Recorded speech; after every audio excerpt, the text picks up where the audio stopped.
Bagamat ang buwan ng Abril ay Autism Awareness Month, ngayong buwan ng Mayo, ginugunita rin po natin ng Mental Health Awareness Month, kung saan kinikilala natin ang mental health challenges sa dulot po ng autism. Kaya naman, ngayong umaga, kasama natin si Dang Uy Ko mula sa Autism Society Philippines upang pag-usapan ang kanilang advokasya para sa autism. Good morning, Ma'am Dang. Welcome dito sa Rise and Shine Pilipinas. Good morning, Miss Diane, and good morning, Prof. Ayan.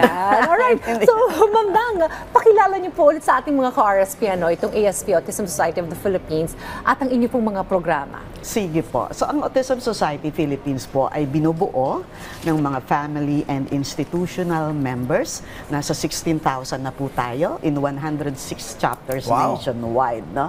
So, ang ating pong pinagtatrabahuhan ng husto, no, are institutional mechanisms para po ang ating mga mahal sa buhay na nasa autism spectrum sa abot ng kanilang kakayanan or potential, kasi spectrum nga po, di ba, ay maging productive, no? Maging independent, self-reliant, at saka socially accepted members ng isang Autism OK Philippines. So, ang mga programa po natin ay hindi lamang po ganitong awareness, no, na lumalabas, nagkakaroon ng event, pero ine-empower po natin ang ating mga parents, no? Meron tayong homepowerment kung saan sila ang tinuturuan na gumawa ng early intervention sa bahay, kasi mahal po ngayon ang mga therapists, di ba? Yes. Tapos po ngayon, dahil tayo ay 36 years old na, meron na rin po tayo mga economic empowerment program, kagaya po ng employment, no? Pati po yung mga talents nila, like in terms of art, no? In terms of performing arts din, ay pwede po nilang pagkakitaan, no?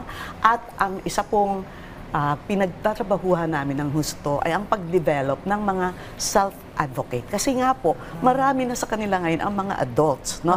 And some of them, because this is a spectrum, pwede po silang magsalita at mag-advocate for themselves. So, we'd like to be with them as they grow to become the future of the autism advocacy. Alright. In terms of status quo, ma'am, kumusta po bang estado ng ating bansa pagdating sa pagtanggap sa mga batang may autism? Nasaan po ba tayo dun sa usapin ng inclusivity as of the moment? Okay.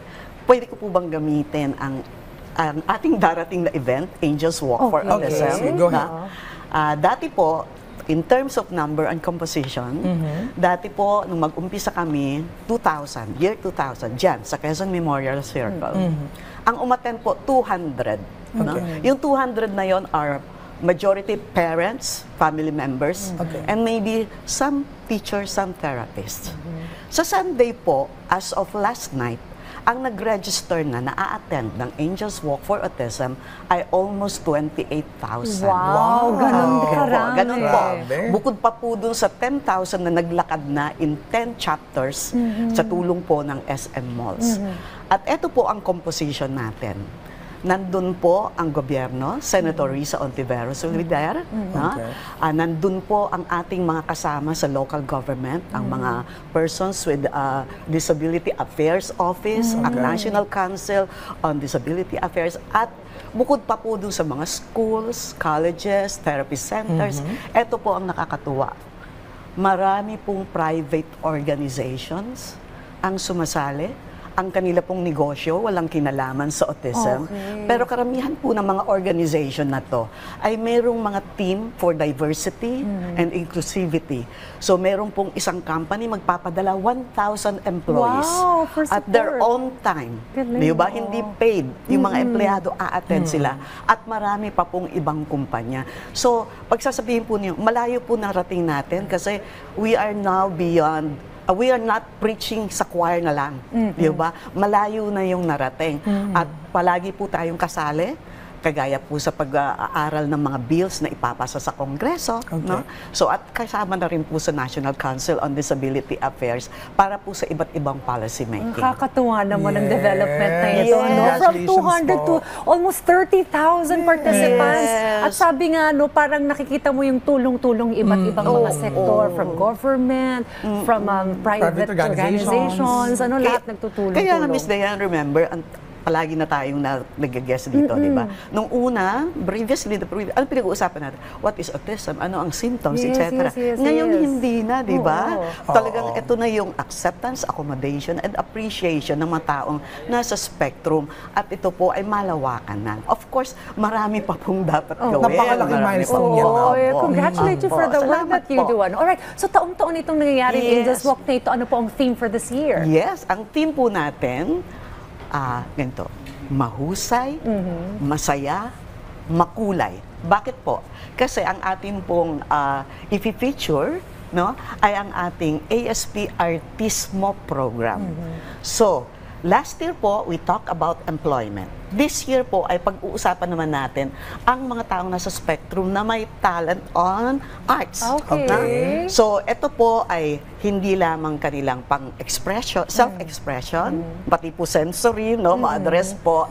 And syempre po, gusto po rin namin gamitin yung talent na ito para po sila ay magkaroon ng kita. Kumita, no?